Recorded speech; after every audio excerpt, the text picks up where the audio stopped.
What up, Buckeye Nation? Welcome to the Buckeye Boys, where we talk about college football with real fans. I'm Devin. This is Melo. It is good to be back. Melo, how you doing today? Man, I'm good. How you doing, man?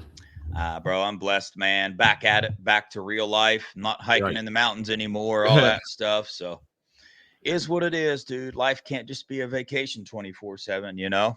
Yep. I'm actually back from your home state, man. Just got back from Florida late last night. So it Oh, was a yeah. good trip. We got a win and a draw. We should have had two wins, but it's all good. She got to Yeah. go on a visit at a college down there. So it was cool. All said and said, I'm pretty stoked about how this past weekend went.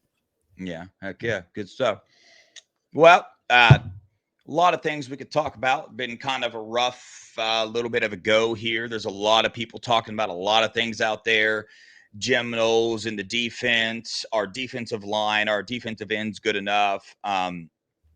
Chip Kelly, did he make the right calls in the Oregon game? Can he get us to where we want to go? But I'm sure we'll hit a little bit of those subjects. But I want this video to focus on this question: Is Ryan Day the right coach for Ohio State?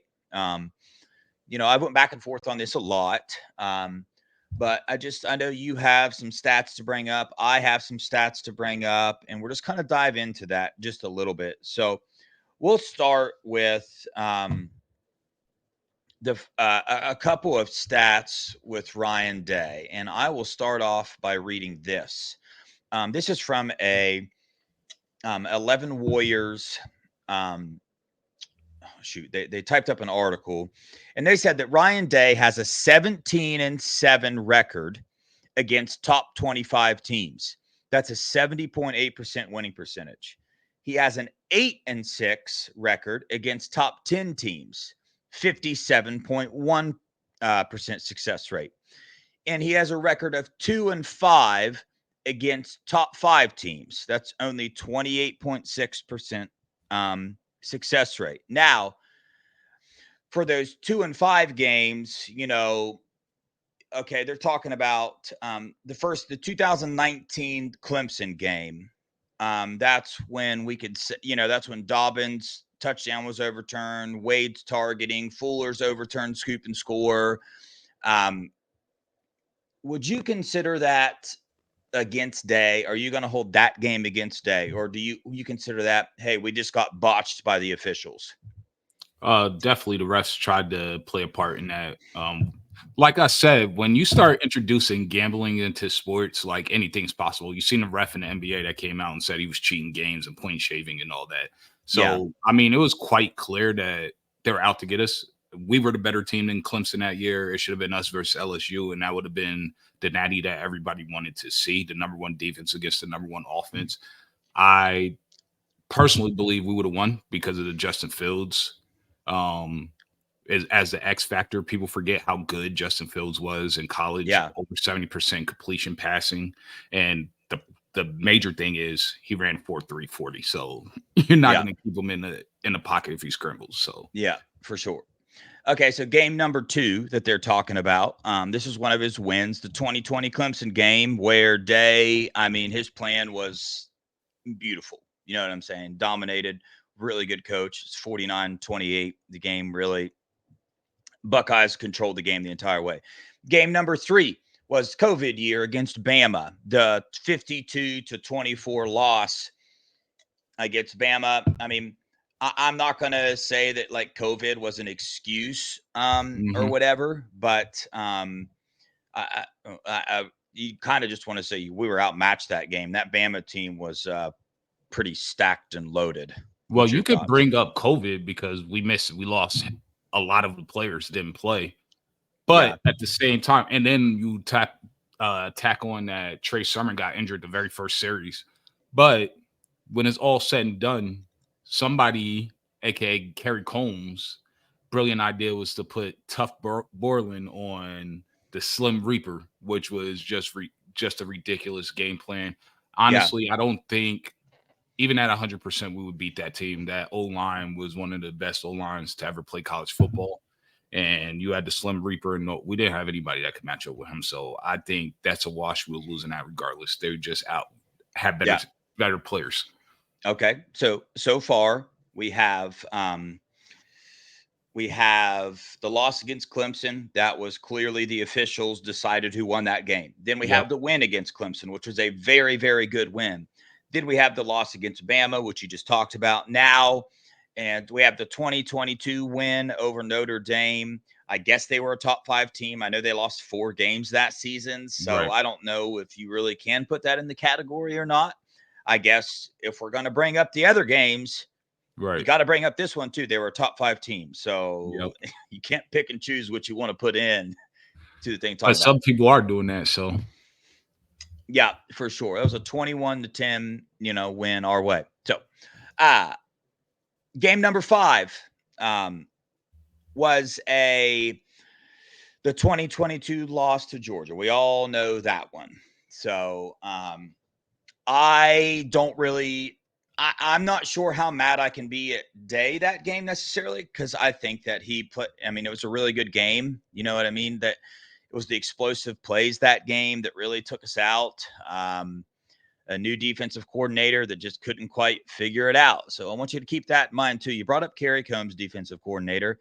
Now we're to our Jim other Miller. loss here that hurts. And Yep. now we're bringing up another defensive coordinator that, but is that Day. So your thoughts, 2022 Georgia loss, missed a field goal. There's a whole lot of things. I You want to mad be at honest. Day or yeah, you mad at Day or not? I mean, Day takes some blame. Just his last series that we had the ball in terms of his play calling, it takes some blame for him for that. I thought other than that, he called almost a flawless game. Uh, the refs overturning the targeting, that hurt us. Marv getting injured hurt us because I think if Marv stays healthy the whole game, it doesn't matter that Jim Knowles is calling a zero coverage pressure and putting a safety on the fastest player in the entire building in Arian Smith, who ran a 10-200 as a senior in high school.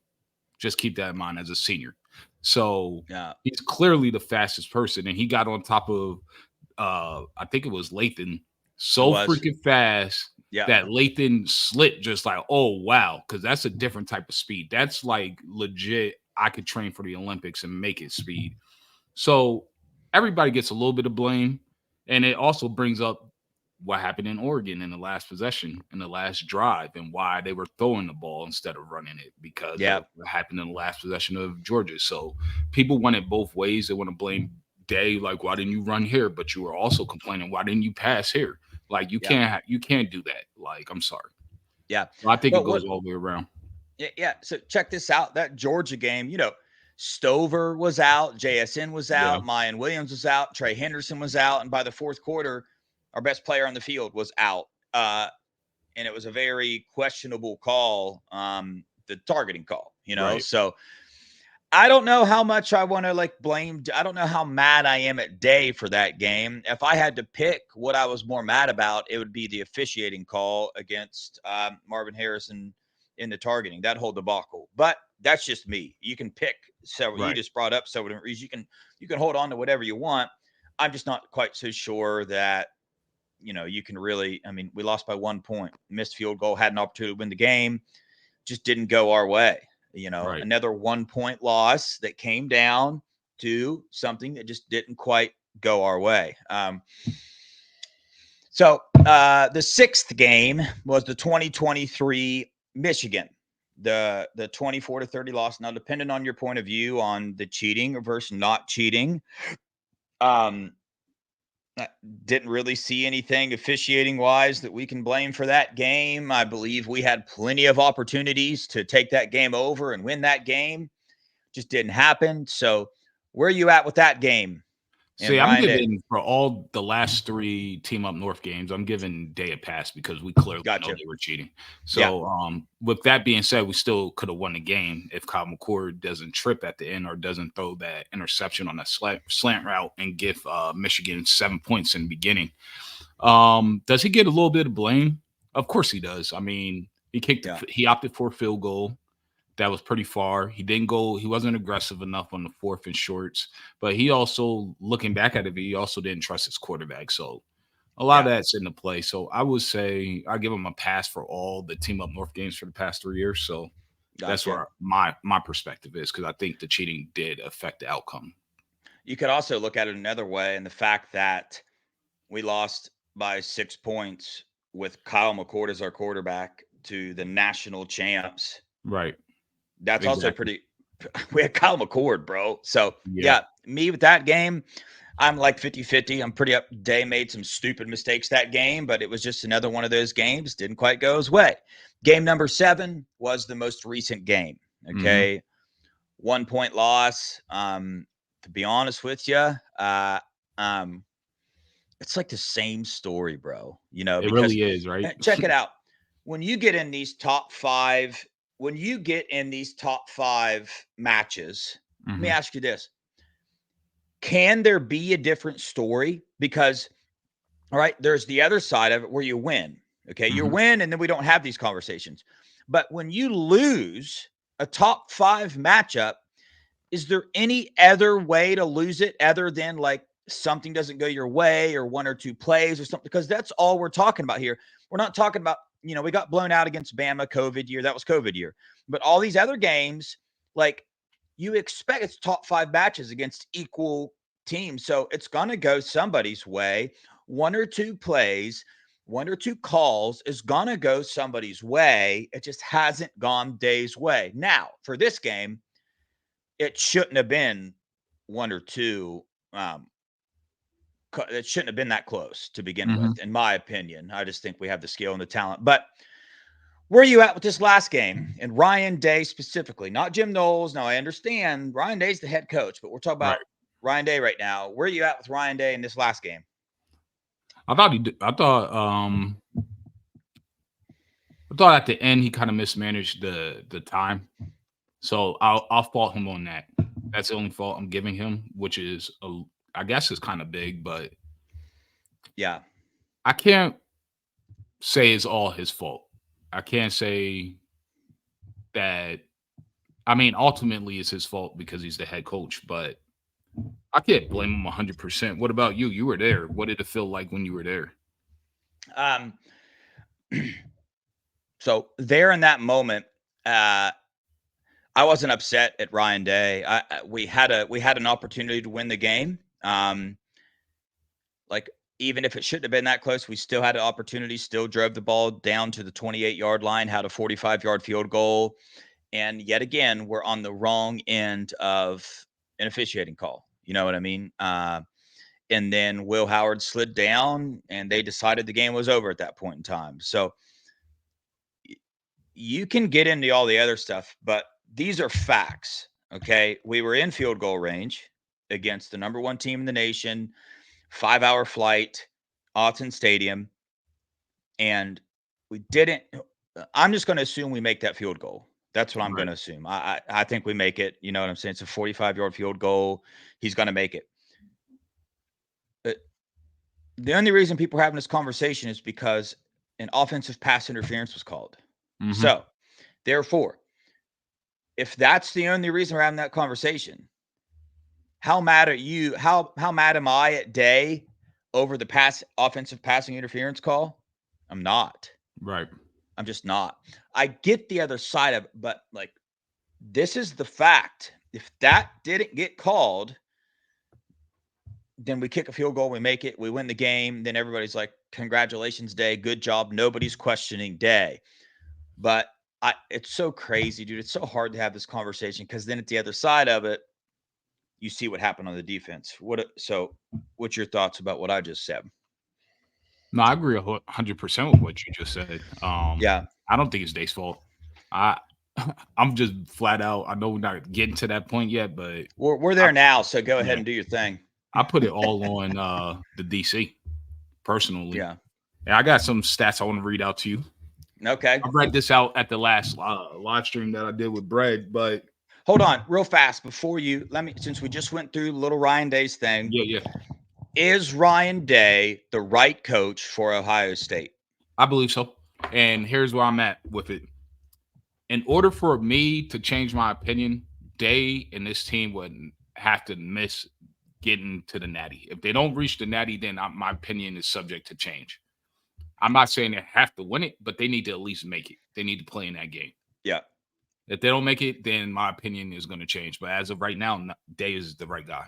He Yeah. shows that he can dissect and diagnose a problem, and then he'll go out of his way to fix it. Sometimes it's not far enough, sometimes it's too far, but he attempts to fix it like immediately. So for Yeah. me, somebody that does that, I could rock with you. Yeah. What about for I, yourself? literally, you took the words right out of my mouth. Like I'm right there with you. Beat scum, which I know he's going to do, Right. and make it to the natty game. Why? Because you have the talent to do it, and I believe you have the coaching staff to do it.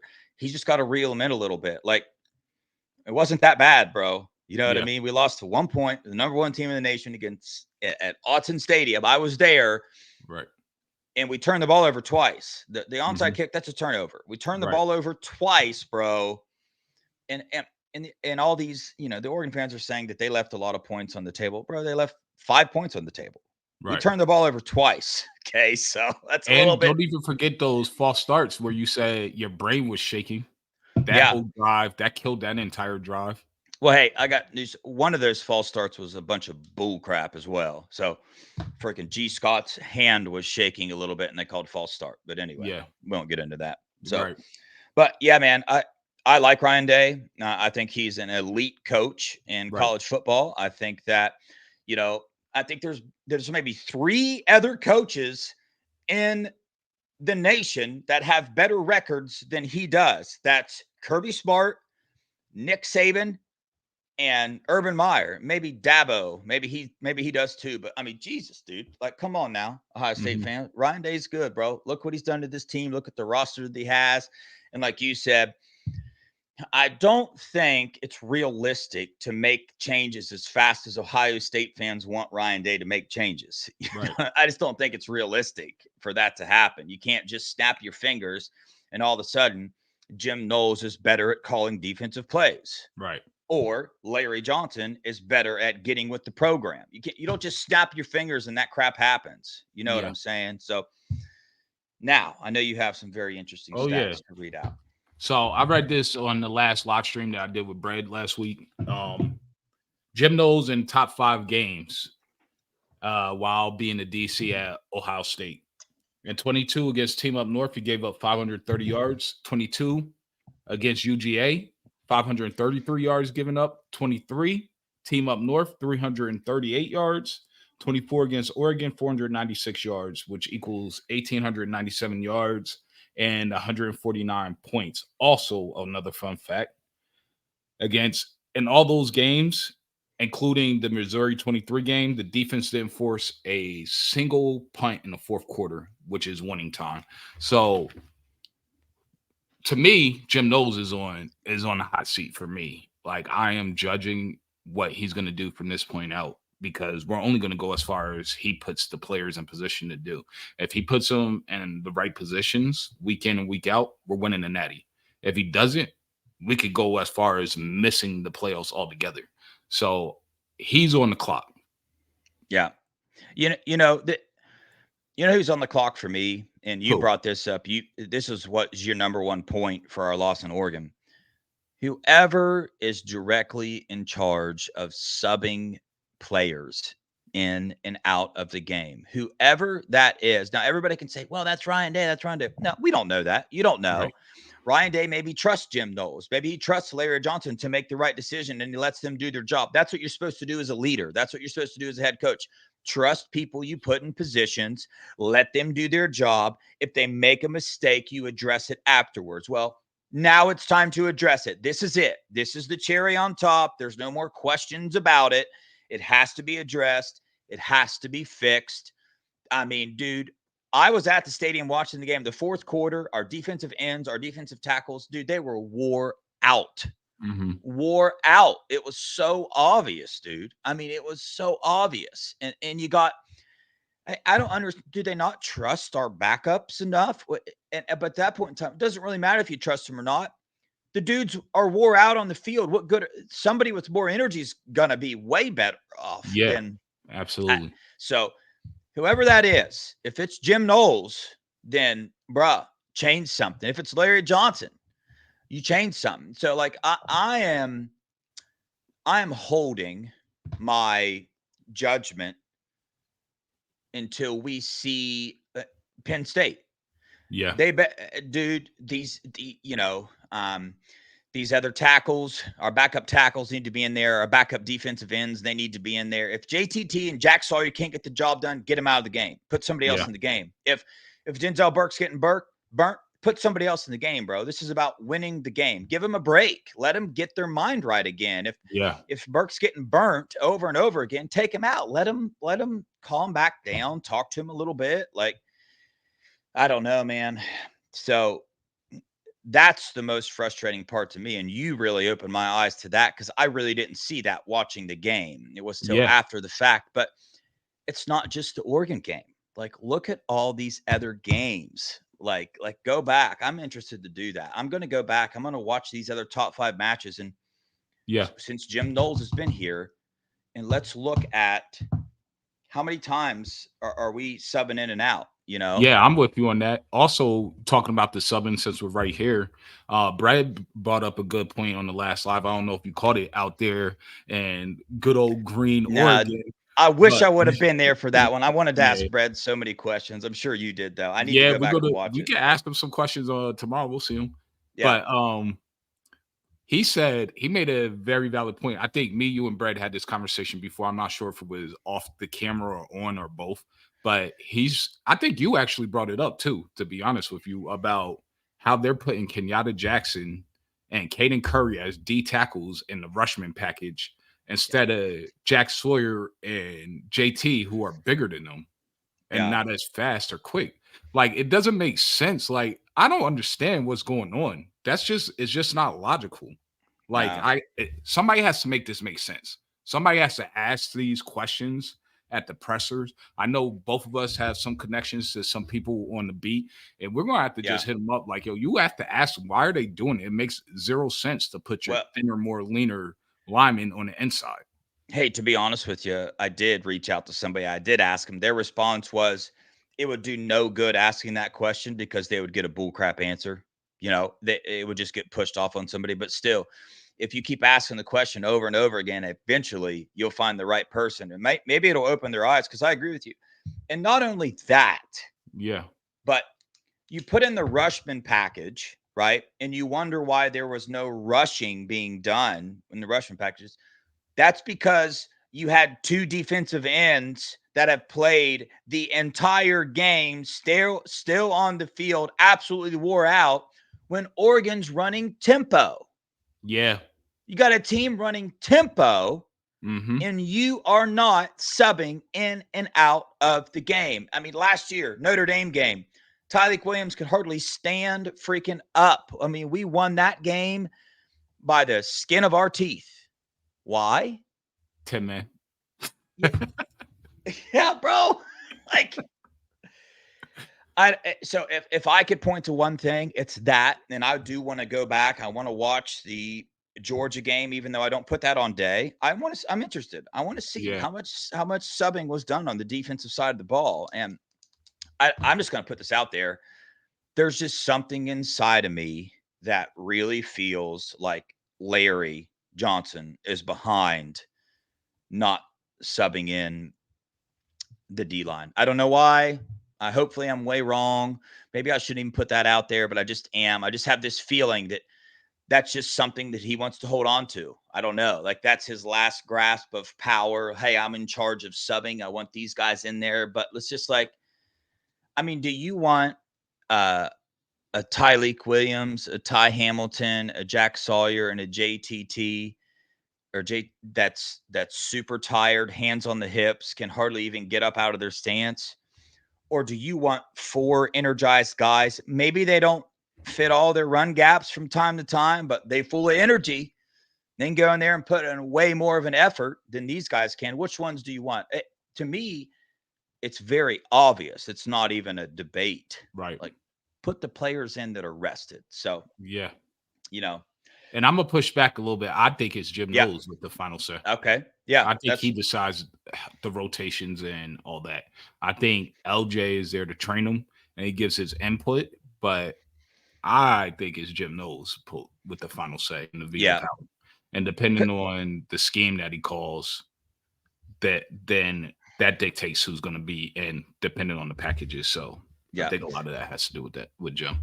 Well, I've asked several people about this that have played and coached at the very high collegiate level, and I get this. I get that the subbing in and out of the players is decided in team meetings. Like Ryan Day, Jim Knowles, Larry Johnson, they all sit down and they'll discuss it before the game. Like, hey, what do we want to do this game?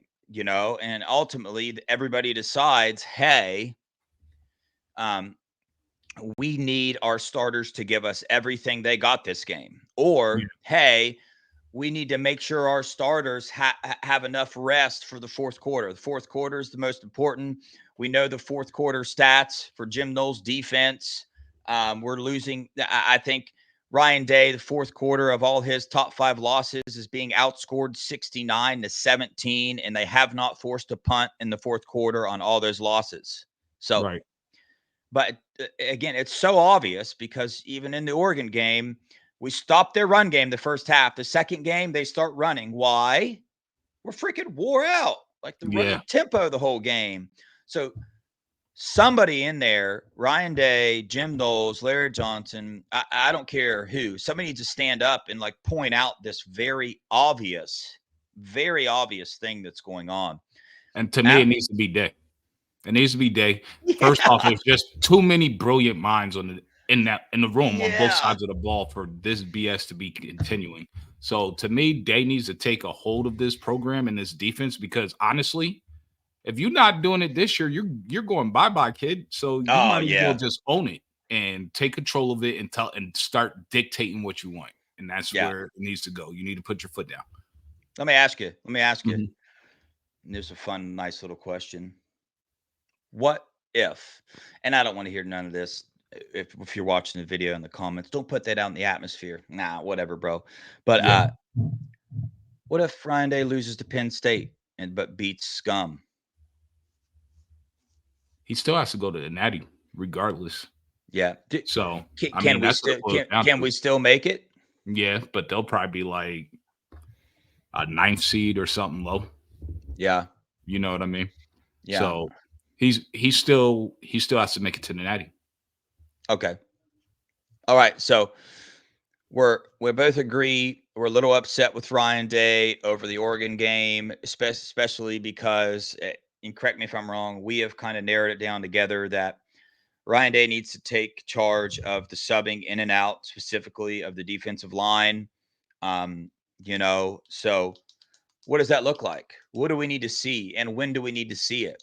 We need to see Like, it Saturday, period, against Nebraska. yeah, These changes need to be imminent and immediate. And Nebraska is going to test us down the field. So it's a good test to see how our secondary is going to bounce back anyway, because Dylan is going to throw.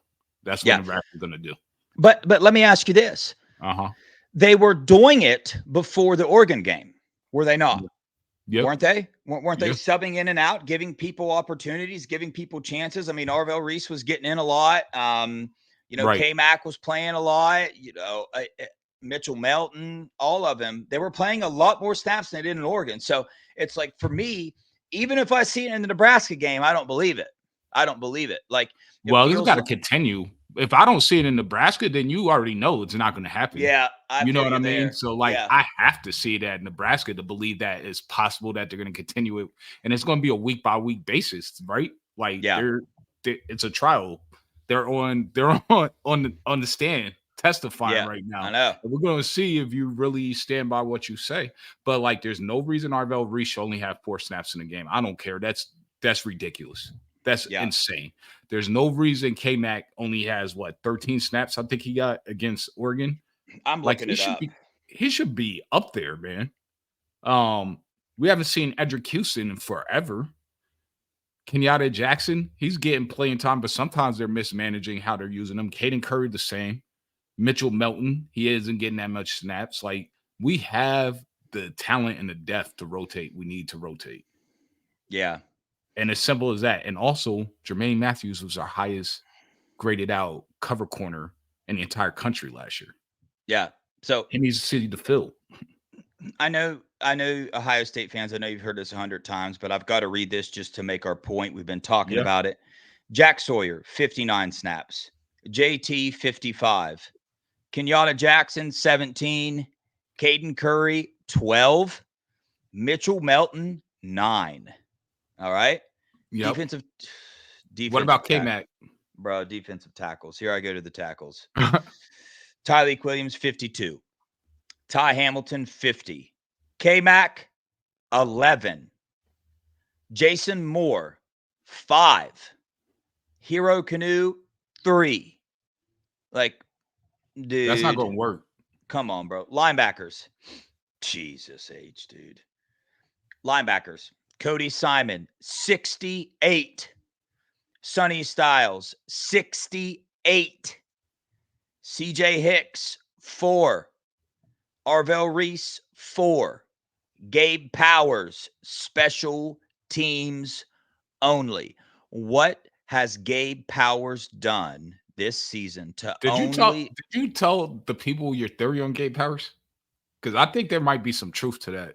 I I think I've mentioned it. So there's this little tiny bit of black market rumor out there that Gabe Powers is maybe making a decision to redshirt, but I don't know now. I see that he got in for special teams. I don't Yeah. know if that affects that or not, but that he might be thinking about transferring. But I don't know. I don't have any solid sources on that or anything. I am digging, trying to find that out, but that's a crying shame, bro. Yeah. So this is also a good point to bring up too. Like, this might validate you blaming Jim Knowles, Hmm. because let's go to cornerbacks. Denzel Perks, 64. Davison Igminosa, 64. Jordan Hancock, 64. Lorenzo Styles, 3. Jermaine Matthews Jr., special teams only. Calvin Simpson Hunt, special teams only. So this completely negates my Larry Johnson theory and totally adds to your Jim Knowles theory. This is pathetic. Yeah. Absolutely pathetic, bro. I don't know if you watched the Georgia game dominate Texas, but they were rotating players in all freaking night, bro. Hmm. All freaking night. Why can they do that? Because, and the thing is I think even before this game, they were rotating more than they used to, but I still don't think it was enough. Yeah. Like, I don't get it. And then you get to this game and you just shut down what you've been doing all season, rotating, giving these guys experience, and you Hmm. expect something to be different. Like, Right. bruh.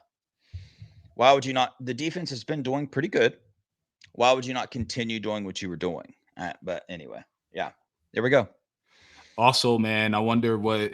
So there's some smoke out there that Lathan re-injured his foot. He did. Yeah. What Yep. did he do? Did he actually break it? So I don't know yet for sure, but it's I don't. I think he's going to be out for some games. That's what I have heard. Was told he 100% re-injured his foot, and but I haven't heard yet how many games he's going to be out. But he won't be playing in the Nebraska game, to my knowledge. So we'll see what they do. But Yeah, again, I want to see who they're going to replace him with. yeah, well, when you don't give anybody any snaps, whoever they replace them with, we can't be too mad at them when they come in and don't look like Lathan Ransom out I got an there. idea. I know what they should do. I It just I hit think me. I let me. Mello, you froze, you froze, you froze again. They Hold should on, move. hold on, Mello. You're breaking up a little bit. Okay. I don't think you might be. Nope. You're still breaking up, going in and out. Yeah, I only got one bar.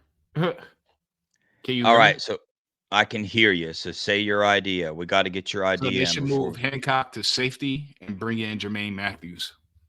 And there you I've go. heard I've heard a lot of people saying that. I've heard a lot of people say that for sure. But yeah, I think we have. It's just a shame, man, because I think that we have the talent. You just got to give him the opportunity on the field. It doesn't.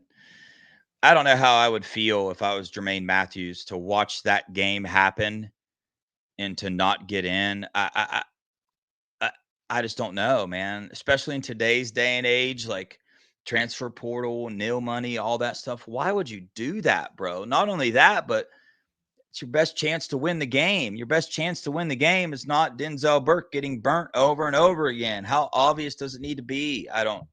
That's aggravating, but It is. we'll see. I'm holding my judgment. Like I said, I better see it the rest of the year, or somebody has. I'll just say somebody's got to go. That's Yeah, absolutely. stupid, bro. That's why Stupid, I'm at bro. with you. I'm with you there. Like, I think Yeah, we've been more than generous, and Day himself. yeah, Like, it's time for this to end. It's got to stop. yeah. Sub them in. Let Yep. them make mistakes. Let them make mistakes, dude. But Yep. alrighty, I think that's it for now. We will be I'm going to release this tonight, so we'll see you guys tomorrow Yep. for our 8:15 live show with Bread. Wednesday as well. We are starting a Sunday live show at 5. You never know who you're going to see at that one, because we don't know who all is going to be available for that one, but we're going to reserve that spot for another one of our live shows. Okay. Yeah, but please don't forget to like and subscribe, share the video if you want to come on, dude. We have a list very long of people coming on here. Stay tuned, because we got 3 potential Ohio State players. By that, I mean recruits, 2 in the 26 class, and 1 in the 27 class, a 5-star offensive tackle that's Woo-woo. going to be joining the Buckeye boys. Yeah. Couple parents of some players are going to be coming on here soon, and a couple other people. So stay tuned and hit the alert bell so you know when we're coming on. On that note, we appreciate you. Go Buckeyes, OH. IO.